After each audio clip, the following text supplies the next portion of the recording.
السلام عليكم ورحمة الله وبركاته، اخواتي وحبايبي طلاب الصف الثالث الاعدادي. عاملين ايه؟ يا رب تكونوا بخير. احنا المرة اللي فاتت فهمنا النعت وقلنا عليه صاحب جدع بيجي يوضح الاسم ويخليه شكله حلو كده. لكن النهاردة هنكتشف ان النعت مش نوع واحد، لا ده عنده شخصيتين. عندنا نعت حقيقي واضح وصريح كده بيجي بيكلم الاسم على طول، وعندنا نعت سببي ده بقى بيلف ويدور ويتكلم عن حاجة ليها علاقة بالاسم. ده أقسام النعت زي ما قلنا: نعت حقيقي ونعت سببي. إيه بقى النعت الحقيقي والنعت السببي؟ بص يا عم، النعت الحقيقي ده هو يدل على صفة في منعوته السابق. وسمي النعت حقيقي ليه؟ لأنه تابع لمنعوته في اللفظ والمعنى.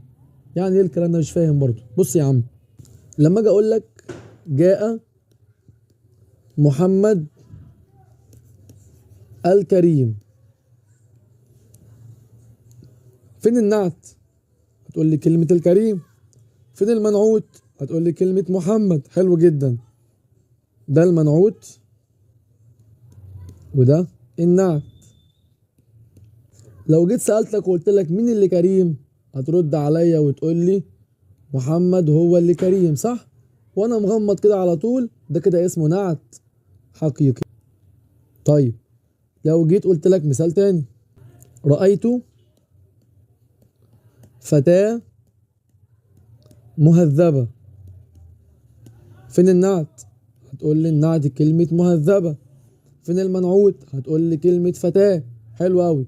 مين بقى اللي مهذبة؟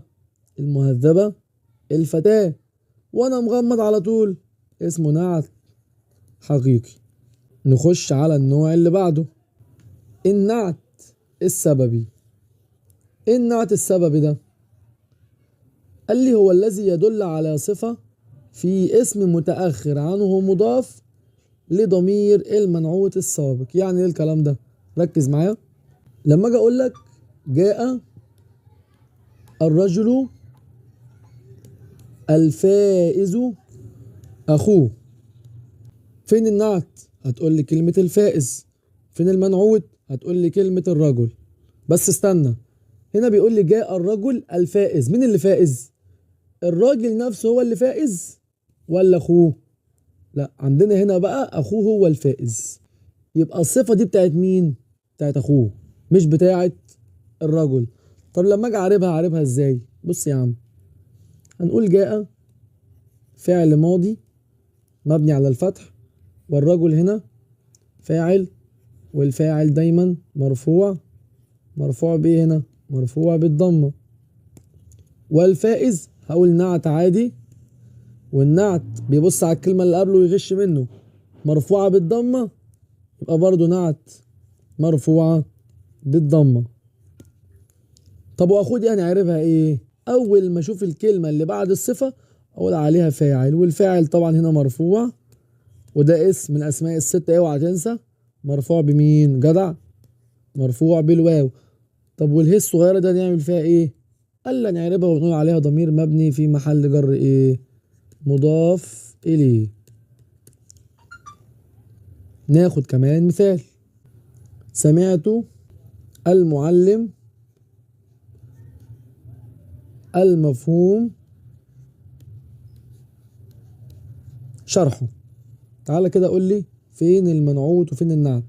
هتقول لي النعت كلمة المفهوم. طب وفين المنعوت؟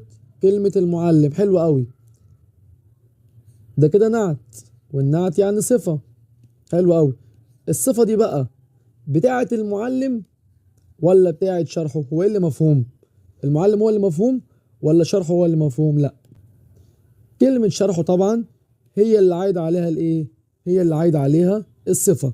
طب لما اجي اعرب نعربها ازاي؟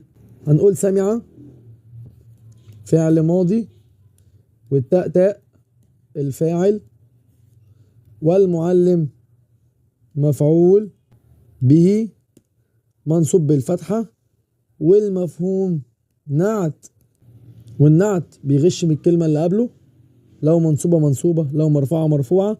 فالكلمة اللي قبلها مفعول به منصوب بالفتحة، يبقى برضو دي نعت منصوب بإيه؟ منصوب بالفتح. وشرحه فاعل، والفاعل دايما مرفوع. طب مرفوعة بايه دي؟ مرفوعة بالضمة. طب والهاء قلنا اعرابها ايه؟ ضمير مبني في محل جر مضاف اليه. صعبة. في بقى كده شوية ملاحظات جميلة. اول ملاحظة عندنا بتقول ان النعت الحقيقي يتبع منعوته في 4/10. اللي هم ايه؟ اللي هم اول حاجة الاعراب، سواء المنعوت مرفوع يجي النعت مرفوع، المنعوت منصوب يجي النعت منصوب، مجرور يجي النعت برضه مجرور. طيب رقم 2 التعريف والتنكير. لو المنعوت جاي معرفة النعت يجي زيه معرفة، لو جاي نكرة يجي زيه نكرة. رقم 3 لو المنعوت جاي مذكر يجي ايه؟ يجي النعت مذكر، ولو جاي مؤنث يجي برضه النعت ايه؟ مؤنث. اخر حاجة عندنا العدد. لو اللي قبليه طبعا مفرد يبقى يجي برضو النعت المفرد، لو جه مثنى يجي النعت المثنى، لو جه المنعوت جمع يجي برضو الايه؟ النعت جمع. والنعت السببي يتبع منعوته في 2/5 اللي هم ايه؟ اول حاجة اللي هي اوجه الاعراب، مرفوع يجي مرفوع، منصوب يجي منصوب كده. والتانية اللي هي التعريف والايه؟ التعريف والتنكير، عشان ما تنساهاش وانت بتحل. طيب النعت السببي قال لي يلزم الافراد، والاسم الواقع بعد النعت السببي اعراب ثابت بيعرب فاعلا وده غالبا. تابع معايا الدرس اللي بعد كده. اقسام المعارف والنكرات بالنسبه للنعت والمنعوت. بص يا عم، اول حاجه ناخدها اقسام المعارف، ودول عندي كام قسم؟ 3 اقسام. اول حاجه ما لا ينعت ولا ينعت به، يعني لا ينفع يجي نعت ولا ينفع يجي منعوت. والتانية ما ينعت ولا ينعت به، يعني ممكن يجي منعوت وما يجيش نعت. والنوع الثالث ما ينعت وينعت به، يعني بيجي نعت وبيجي منعوت. اول قسم عندي ما لا ينعت ولا ينعت به، وده حاجة واحدة بس اللي هو الضمير. قال لي الضمير لا يصلح ان يكون منعوتا. ليه يا عم؟ لانه اعرف المعارف. طيب ولا يصلح ان يكون نعتا. ليه؟ لانه جامد يدل على ذات فقط.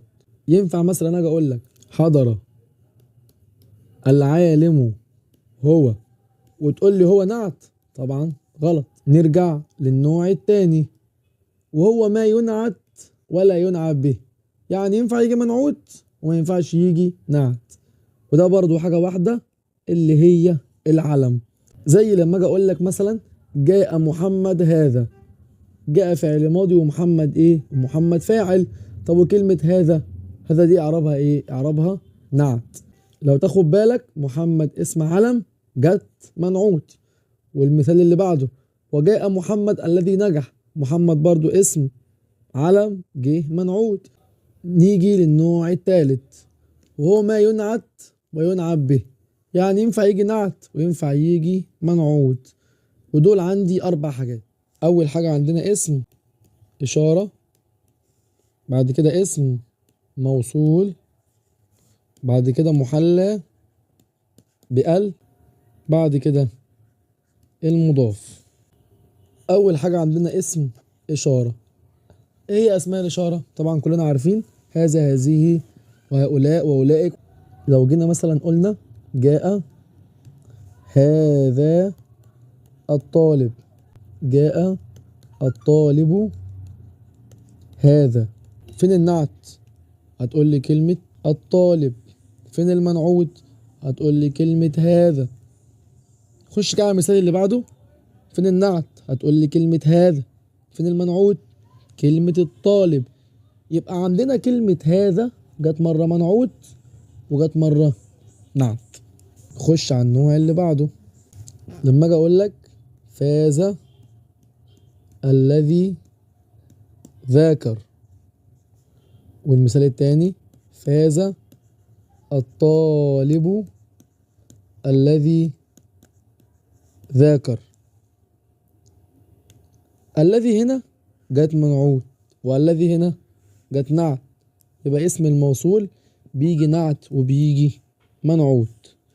نخش على النوع الثالث اللي هو محلى بأل، وده أسهل حاجة فيهم. زي المثال ده أحترم الطالب المؤدب.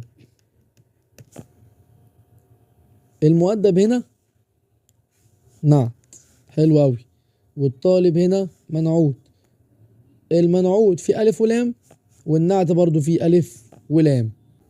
وندخل على النوع الرابع اللي هو المضاف. قرأت كتابك اللطيف.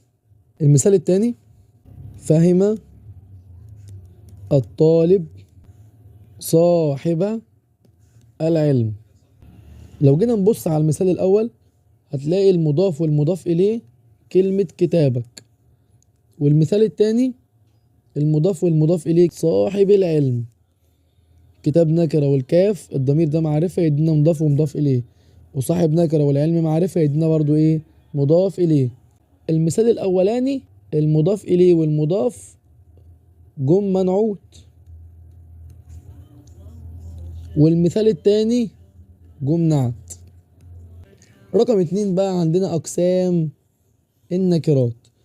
أقسام النكرات دول نوعين: ما ينعت ولا ينعت به، التاني ما ينعت وينعت به.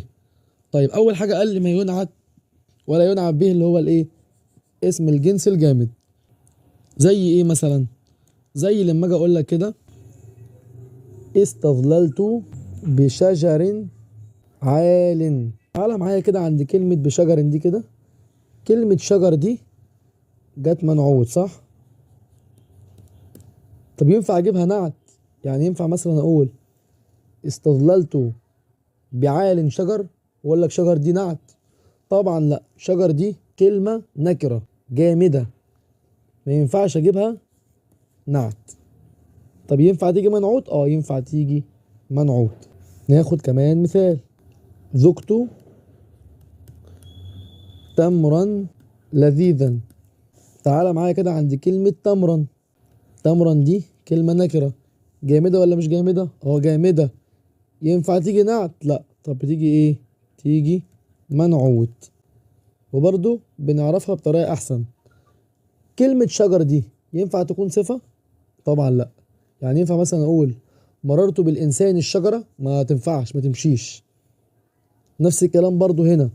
كلمة تمر ينفع تيجي صفة؟ ما ينفعش، لان زي ما قلت النعت بيبقى ايه؟ بيبقى صفة. القسم التاني ما ينعت وينعت به، يعني بينفع يجي نعت وينفع يجي منعوت. وده زي ايه؟ زي المشتق من النكرات. زي ايه مثلا؟ لما اجي اقول لك حضر طالب متفوق. كلمة طالب دي نكرة صح؟ نكرة جاية منعوت. متفوق برضو نكرة ومشتق. حضر الطالبة متفوقة. طالبة هنا كلمة نكرة مشتقة. متفوقة برضو كلمة نكرة مشتقة. أكرمت عالما فاضلا.